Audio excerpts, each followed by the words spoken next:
Miembro activo de la Iglesia Adventista del Séptimo Día, Ñuñoa, Santiago de Chile.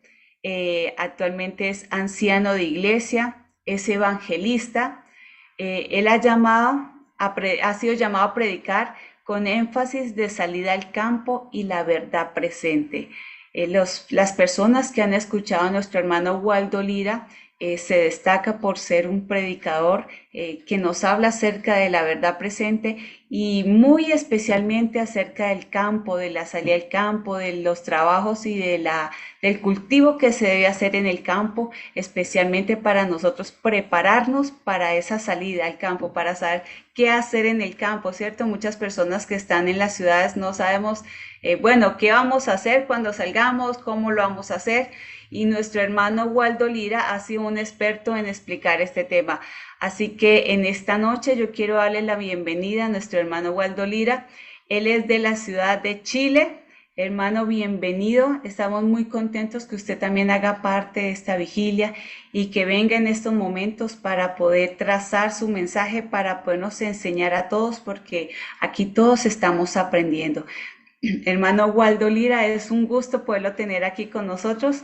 Queremos entonces que usted nos hables un poquito acerca de su vida y nos cuente en estos momentos la importancia de poder estar en el campo, la importancia de poder prepararnos ya para empezar a salir, porque eso es lo que el Señor quiere que nosotros hagamos en este tiempo. Así que hermano Waldo Lira, si quiere usted puede abrir su micrófono y quisiera entonces hablarnos un poquito. Hola, bien. Muchísimas gracias por la presentación. Eh, es un gusto nuevamente poder participar en, en esta forma de compartir el mensaje a través de esta instancia en forma telemática a muchos países y agradezco a Dilo al Mundo por la invitación y también eh, las peticiones, ¿cierto?, que hemos hecho para que Dios bendiga también este ministerio. Amén, hermano. Hermano Waldo Lira, en esta presentación que estamos haciendo para poderle contar un poquito acerca de las personas, quisiera usted contarnos un poquito acerca del trabajo que usted ha venido también realizando. Tengo entendido que usted también es director del ministerio Luz en la Tormenta. Quisiera usted contarnos un poquito acerca de este ministerio. Sí, bueno, primero aclarar que yo actualmente no soy anciano de iglesia, yo fui anciano durante varios años en la iglesia de Ñuñoa, en la cual todavía tengo la membresía, pero con la pandemia yo ya definitivamente me trasladé al campo porque antes vivía una parte del tiempo en Santiago y la otra mitad del tiempo en lugares más rurales. Y ahí ya no he seguido como anciano, pero sí pertenezco justamente, bueno, ahí por la gracia de Dios y su misericordia, eh, con unos amigos fuimos a entregarle un libro a una persona que es bastante conocida en Chile, que se hace llamar el tío Kelly, y sobre todo en el sur de Chile. Y él, bueno, él es un defensor de la justicia, aunque él está más en el área como política, pero trata de que las cosas vayan en la línea de la justicia, trata en el fondo de él de, de colocar esos temas, ¿no es cierto? Atacar la corrupción y esas cosas. Y a veces hablaba él sobre el conflicto entre el bien y el mal, pero veíamos que él no tenía mucha base en esto. Entonces quisimos irla a dejar, viajamos para ello como 400 kilómetros, no, como 500, un libro, El conflicto de los siglos, y parece que él estaba pensando en hacer un programa espiritual. Y nos invitó a nosotros sin conocernos, sin saber mucho nosotros. Así que todos los días jueves, a veces algunos a lo mejor ya lo conocen, es un programa en el cual compartimos, digamos, algunos mensajes bíblicos y tratamos de que tengan un énfasis en los problemas de la actualidad. Y bueno, ha habido una buena respuesta, gracias a Dios. Así que en realidad es un ministerio que no es nuestro, pertenece a esta persona, digamos, pero él nos ha invitado a participar y con ellos está, digamos, comentando esto en muchas instancias de muchas denominaciones religiosas. Tal vez un alcance que no conocemos, incluso hay personas con cierta, digamos, recorrido político que a veces ven el programa. Entonces, ahí también lo ponemos en oración. Muy bien, hermano Waldo Lira, muchas gracias. Entonces, queremos que usted siga adelante. Entonces, con la presentación en esta noche, vamos a darle la opción para compartir, si tiene para compartir. Y, hermano, adelante entonces con el tema en esta noche. Bienvenido, hermano. Muchas gracias por estar acá. Les agradezco la paciencia. Eh, este es el tercer tema. Muy interesante. Los temas anteriores, por lo menos, pude estar más compenetrado con el tema de el pastor Ortiz.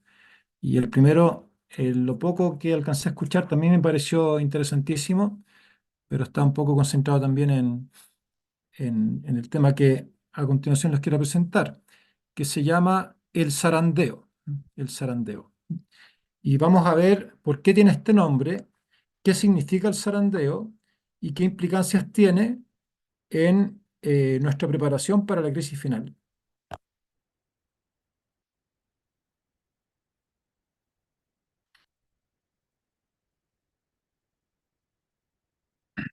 Fíjense, aquí hay un texto que está en Mateo 7, versículos 21 al 23, y que es muy conocido. Dice, no todo el que me dice Señor, Señor, entrará en el reino de los cielos, sino el que hace la voluntad de mi Padre que está en los cielos. Muchos me dirán en aquel día, Señor, Señor, ¿no profetizamos en tu nombre? ¿Y en tu nombre echamos fuera demonios? ¿Y en tu nombre hicimos muchos milagros? Entonces les declararé, nunca os conocí. Apartaos de mí, hacedores de maldad. ¿Por qué coloco este texto? Porque este texto no está dirigido a las personas no creyentes o de otras religiones orientales, etcétera.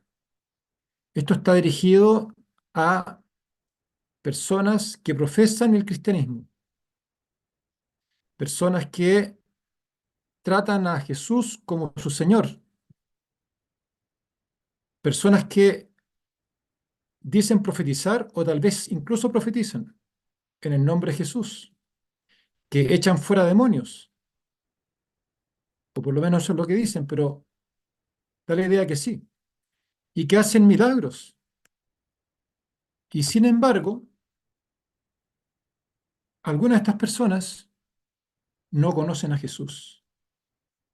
Y cuando Jesús viene a su encuentro, les dice, apartados de mí, hacedores de maldad. Hacían otras cosas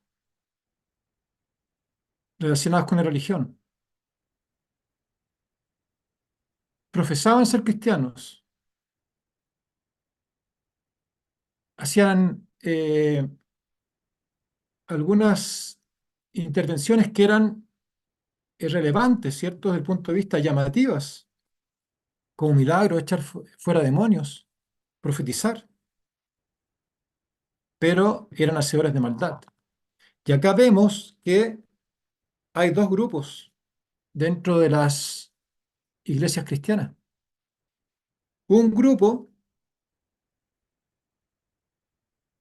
que sabe las cosas, pero hace maldad. Y otro grupo que es fiel a Dios. Entonces aquí, ¿qué nos está indicando? Que la iglesia de Dios se compone de dos grupos. En otras partes en la Biblia lo dice como Jesús dice que en su hacienda, ¿cierto? Hay trigo y cizaña, o en su iglesia hay trigo y cizaña. Dejen que crezcan juntas, el trigo y la cizaña. Se parecen mucho, crecen juntos, pero son dos grupos distintos.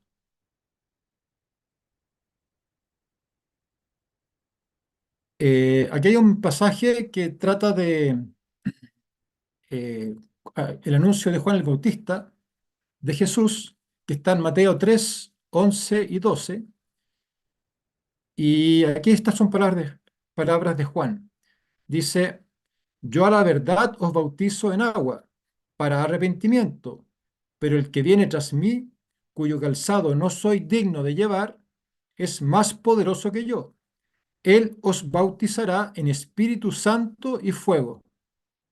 Su aventador está en su mano y limpiará su era y recogerá su trigo en el granero y quemará la paja en fuego que nunca se apagará. Aquí Juan el Bautista nos está indicando que el aventador, ¿cierto? Esto que tira viento, está en la mano de aquel que es más poderoso que él. Y dice que este aventador celestial, este aventador que está en la mano de este ser celestial, limpiará su era, recogerá su trigo en el granero y quemará la paja. Esto está haciendo mención a una figura agrícola, a una labor agrícola. Cuando se recogen los granos, se mezcla el trigo y la paja, pero la paja, por supuesto, que no sirve para hacer harina, ni para, por lo menos con esos propósitos, no sirve como alimento. Y hay que separar el grano de la paja. Y hay varias formas de hacerlo. Y una de ellas es utilizando una zaranda, como ustedes lo ven ahí. Se coloca la paja molida junto al grano en esta especie de argolla que tiene una malla abajo y se va moviendo, agitando, y eso permite que la paja, y sobre todo cuando hay viento, se vaya soltando y vaya quedando el grano. Eso se conoce como el zarandeo. Bueno, eh, en la Biblia se nos está diciendo que va a haber también una separación entre la paja y el grano. O sea, va a haber un zarandeo. Y ese zarandeo es dentro del pueblo de Dios. Por eso es que citaba al inicio, aquellos que hacen milagros, profetizan en su nombre, echan fuera demonios y sin embargo caen con la paja.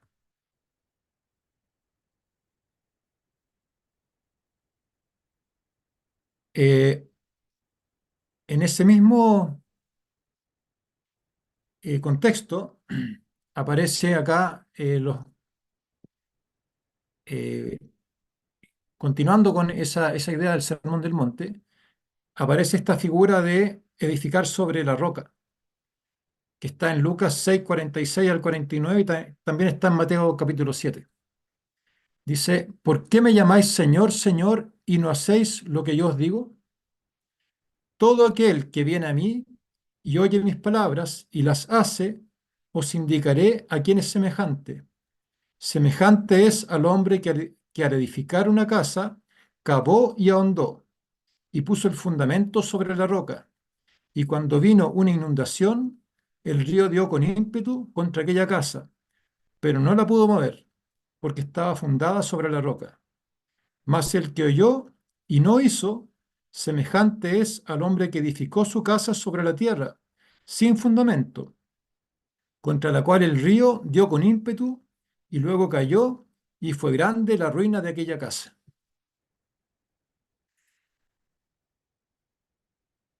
Fíjese, aquí nuevamente podemos ver que hay dos grupos, y ambos grupos oyen las palabras de Jesús.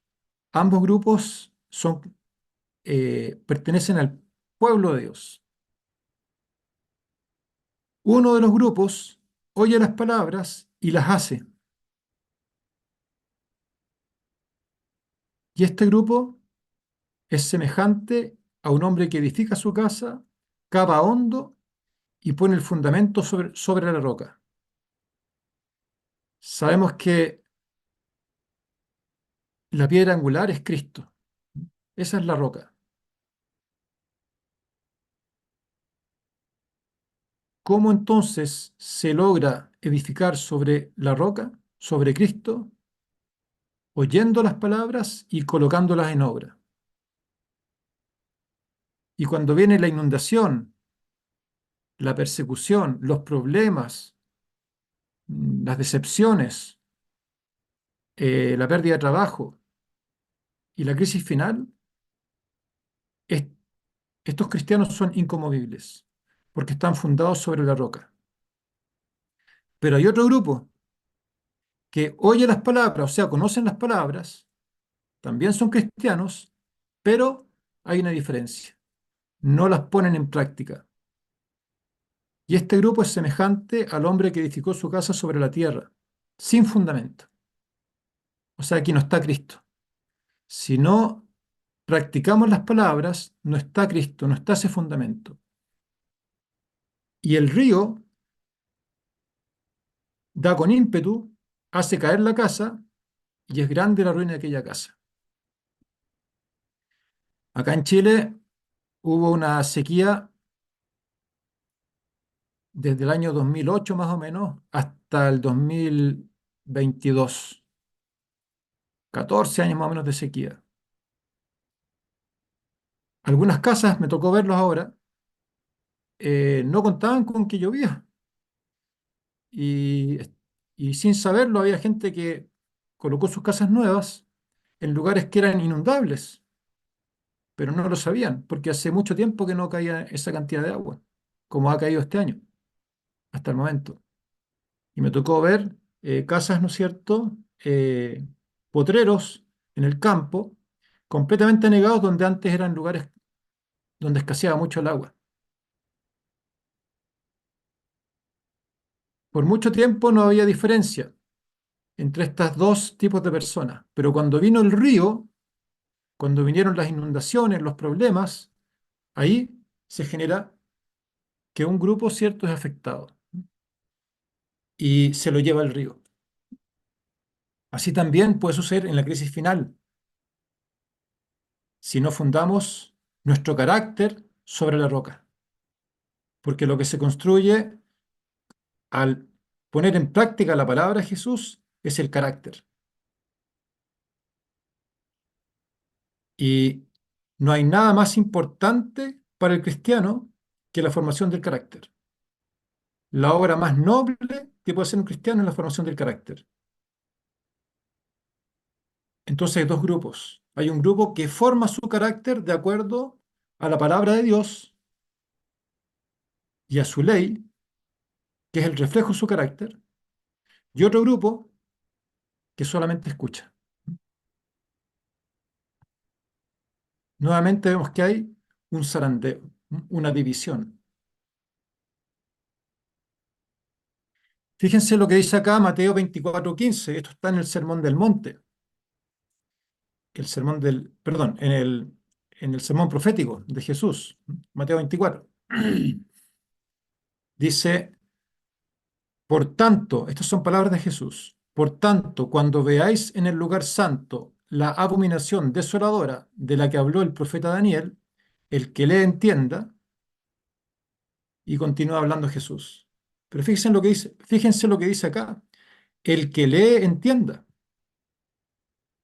O sea, Jesús no nos está diciendo que sea malo leer o que sea malo saber escuchar la palabra, sino que además de escucharla, de leerla, hay que ponerla en práctica. Y además aquí dice, el que lee entienda. O sea que cuando leemos la palabra de Dios, no podemos ser lectores superficiales. Tenemos que escudriñar la escritura y entenderla. Fíjense que los que entienden la palabra resplandecerán como el resplandor del firmamento, y los que enseñan la justicia a la multitud como las estrellas a perpetua eternidad.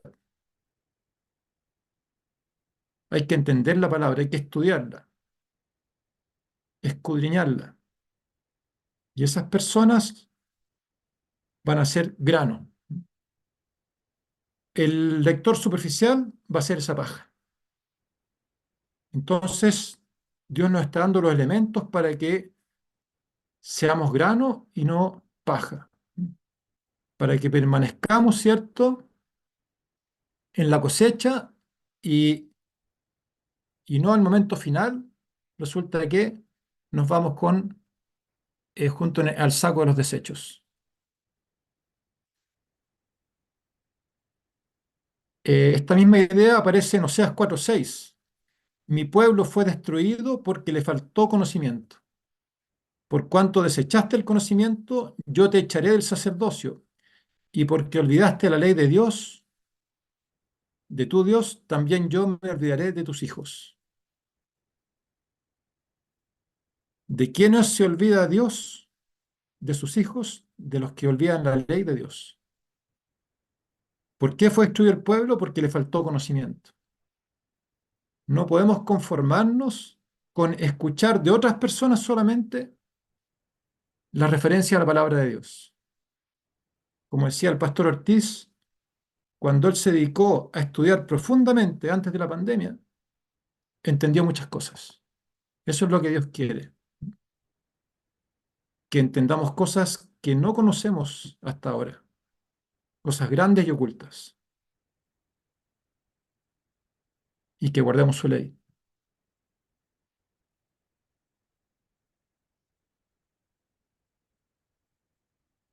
Otro motivo por el cual cristianos, profesos, y acá podemos estar cualquiera de nosotros, en todos, cualquiera de estos grupos, si nos descuidamos, cualquiera de nosotros puede estar en el grupo de aquellas personas que son zarandeadas. Dice en 1 Timoteo 4:1, pero el Espíritu dice claramente que en los postreros tiempos algunos apostatarán de la fe, escuchando a espíritus engañadores y a doctrinas de demonios. Otro motivo por el cual muchos van a abandonar la fe va a ser porque van a estar escuchando doctrinas de demonios. Lo planteó claramente el pastor Ortiz en la intervención anterior.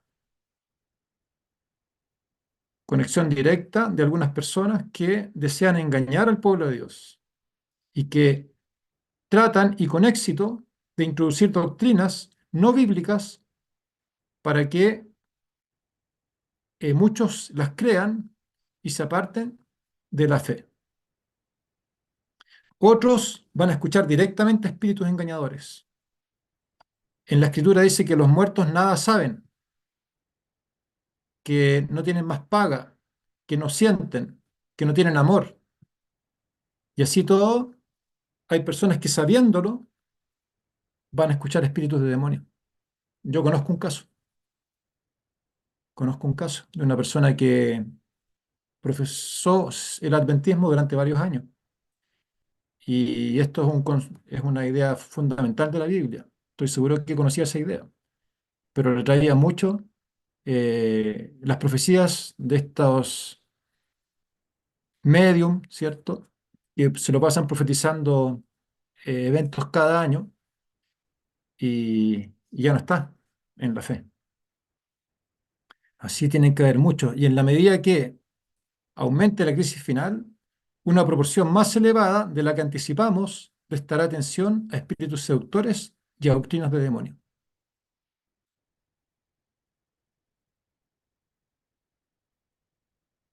Este pasaje creo que es muy conocido. También está en el sermón profético de Mateo 24 de Jesús y dice, y por haberse multiplicado la maldad, el amor de muchos se enfriará.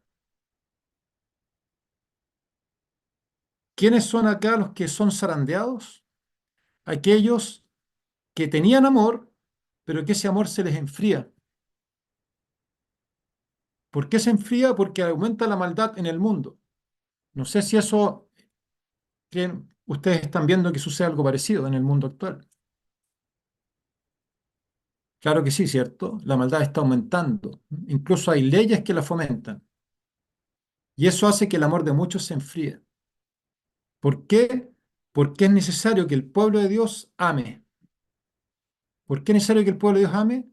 Porque el carácter de Dios es amor. Dios es amor. Y Dios quiere que nosotros reflejemos su carácter de amor. Y si no lo tenemos, también vamos a estar dentro del grupo que no va a ser el grano. Fíjense acá entonces esto es una señal del carácter. Para prepararse para la crisis final hay que tener el carácter de Dios. Si se nos enfría y se nos apaga ese carácter, eh, no vamos a estar, ¿cierto?, entre los que soporten la crisis final. Hay muchas señales sobre los últimos tiempos. Muchas son externas, pero esta es una señal interna de cómo está el pueblo de Dios internamente. Eso es algo que tenemos que cultivar.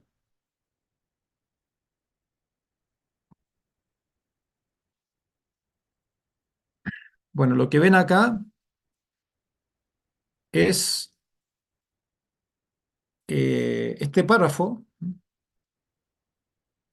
Mateo 24:12, pero aquí esto está en una Biblia interlineal, una Biblia que aparece el texto en griego y abajo la traducción literal. Y fíjense cuando dice, entonces aquí arriba está el texto en griego, en verde, lo estoy indicando con el puntero del mouse, y abajo en rojo nos aparece la traducción en español. ¿Qué estamos traduciendo? Y por haberse multiplicado la maldad, el amor de muchos se enfriará. Y aquí en rojo lo traduce de la siguiente manera. Y por el ser aumentado, la violación de la ley será enfriado, el amor de los muchos. Y por el ser aumentado, la violación de la ley será enfriado, el amor de los muchos. ¿Qué es lo que es aumentado? La violación de la ley. Eso es lo que aumenta. Se traduce como por haberse multiplicado la maldad. Pero en griego, ¿qué quiere decir? Por haberse multiplicado la violación de la ley. Entonces, cuando está esa duda de si la ley de Dios está vigente o no, las mismas palabras originales de la Escritura nos indican que la ley está vigente y que un motivo por el cual se va a enfriar el amor de muchos es porque se multiplica la violación de la ley, porque no se guarda la ley. ¿Qué es lo que tendría que hacer uno para enfriarse? Dejar de guardar la ley, violar la ley. Eso nos enfría. Ese es lo que realmente dice ese texto. Jesús dijo, hasta que pasen el cielo y la tierra, ni una jota ni una tilde pasará de la ley hasta que todo se haya cumplido.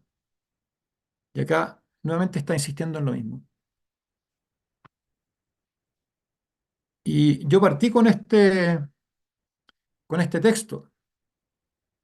Dice, entonces les declararé, dijo Jesús, nunca os conocí, apartados de mí, hacedores de maldad. ¿Y qué significa ese hacedores de maldad? Lo mismo que en el versículo que recién leímos. Dice en la traducción literal del griego, y entonces confesaré a ellos que nunca conocí a ustedes. Estén apartando desde mí los obrando la violación de la ley. ¿Qué es lo que nos interesa acá?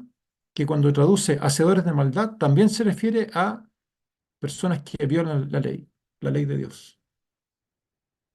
Así que, ¿quiénes son los que van a estar en el grupo de aquellos que profesaron el cristianismo, pero que no fueron salvos?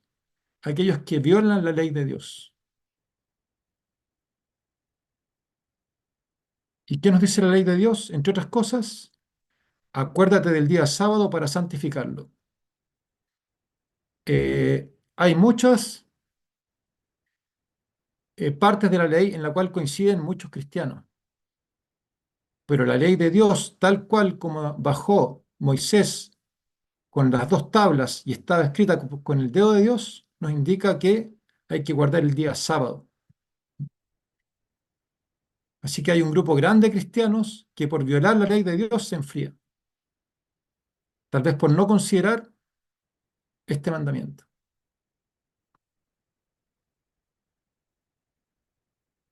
Otro motivo que puede hacer que el pueblo de Dios, parte de él, se pierda es cuando hay persecución. En Mateo 24:9, también en el sermón profético, dice, entonces os entregarán a tribulación, os matarán y seréis odiados por todos por causa de mi nombre.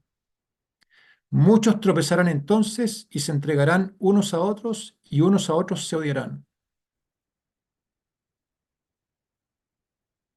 Cuando no hay persecución, pareciera que todos los cristianos, ¿cierto?, son iguales. Pero cuando llega la dificultad, al tal punto que viene la amenaza de muerte y la muerte, en Apocalipsis 20 dice que van a haber decapitados por causa de la palabra de Dios los que no llevan la marca a la bestia. En ese momento, muchos tropiezan y nuevamente la iglesia se purifica. Nuevamente sale la paja y va quedando el trigo.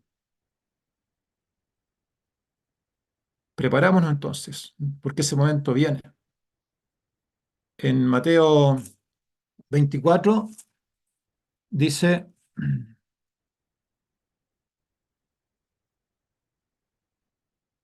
24, 6, dice, oiréis de guerras y rumores de guerra. Mirad que no os turbéis,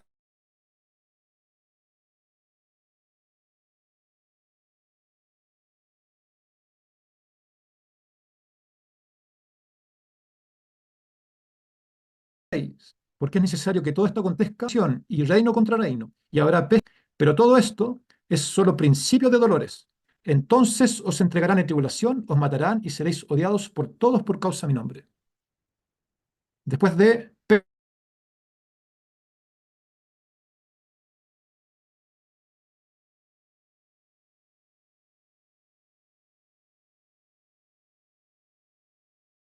pestes, hambres y terremotos, y hay muchos tropezarán y hermanos de una misma denominación entregarán a hermanos de la misma denominación.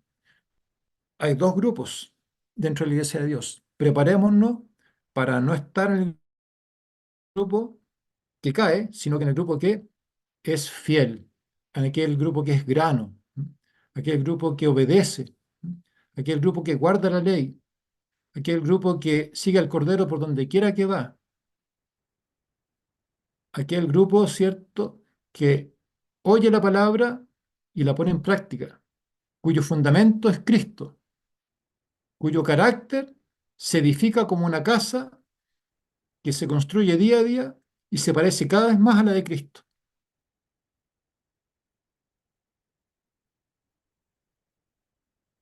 Fíjense cómo enfrentó Jesús los momentos difíciles. Esto está extraído de Mateo 26, 38 y 39, cuando Jesús sabía que iba a ser entregado para ser crucificado. ¿Y qué fue lo que hizo Jesús y que le permitió soportar todas las dificultades? Oró en ese momento de angustia. Dijo, mi alma está muy triste hasta la muerte. Quedaos aquí y velad conmigo. Yendo un poco adelante, se postró sobre su rostro, orando y diciendo, Padre mío, si es posible, pase de mí esta copa, pero no sea como yo quiero, sino como tú. ¿Qué es lo que hizo Jesús para soportar la mayor prueba que alguien ha soportado en el mundo? Oró en la angustia. Les dijo, velad conmigo. Se postró sobre su rostro y oró que se hiciera la voluntad de Dios.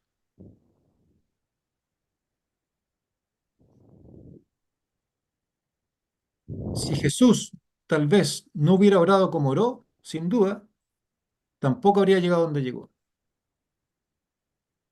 Otra forma de prepararnos para la crisis final es orando como Jesús oraba.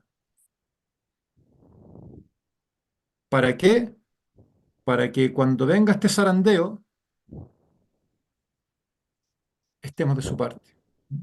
Para que hayamos edificado poco a poco esa casa que es nuestro carácter. Porque la palabra de Dios nos dice que sin santidad nadie verá al Señor. Y que Muchas si gracias. nosotros buscamos el amor de Dios, nuestra fe se enfriará. Bueno, muchas gracias. Agradezco la paciencia. Muchas gracias. Adelante, hermana. Muchísimas gracias, mi hermano Waldo. El Señor le bendiga en esta noche. Mil disculpas, mi hermano Waldo, por esa interpelación, eh, pero estamos muy agradecidos por su tema. Qué bueno poder recordar que cuando Cristo venga, no solamente nos va a preguntar realmente qué sabemos, sino qué hicimos con nuestra vida, ¿cierto? Nos va a preguntar si nosotros visitamos al huérfano, si visitamos la viuda, si teníamos esa característica de carácter que tuvo el Señor Jesús en vida. El Señor Jesús quiere seguidores, quiere fieles, quiere personas cimentadas en la roca. Muchas gracias por recordarnos este propósito, mi hermano Waldo. Esta es su casa. Dilo al mundo, Jesús vuelve pronto. Y ojo, no lo vamos a confundir, queridos hermanos aquí presentes, con el ministerio Dilo al mundo de nuestros hermanos de la Red de Venir. Este es Dilo al mundo, Jesús vuelve pronto. Y agradecemos a todos los aquí presentes. Nuestro hermano Waldo es uno de los que con más frecuencia invitamos porque tiene mensajes maravillosos para nosotros.